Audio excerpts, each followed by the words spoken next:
costs money to have the right to drive through the centre of London.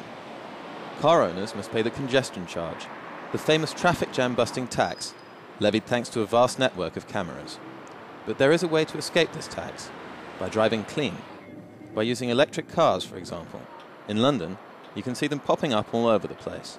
Andy has one. Every morning, this businessman goes to his office in the heart of London, behind the wheel of his little G-Whiz.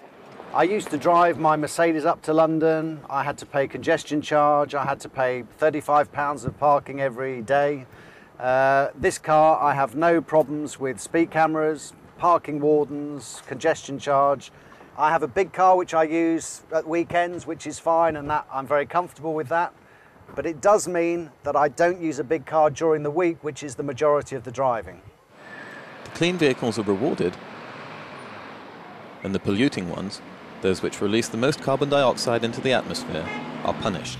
Polluters pay. As soon as next year, the congestion charge should be multiplied by 3 for big engines, 4x4s for example, as well as sports cars and luxury cars. £25 sterling on weekdays. That's nearly €40. The tariffs considered by London City Hall are a deliberate deterrent.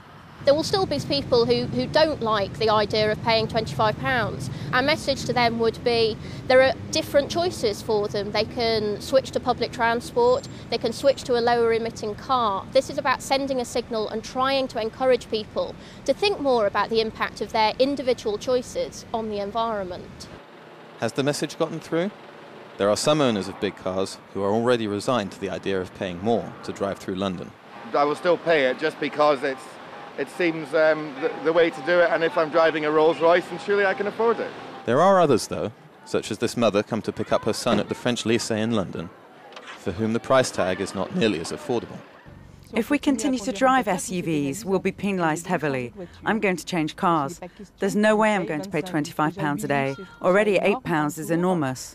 The urban toll, introduced in 2003, has already had a positive effect on the environment, thanks to a 20% decrease in traffic in the centre of London. For City Hall, the new tariffs will allow for less congestion in the British capital, whether one is driving or simply breathing.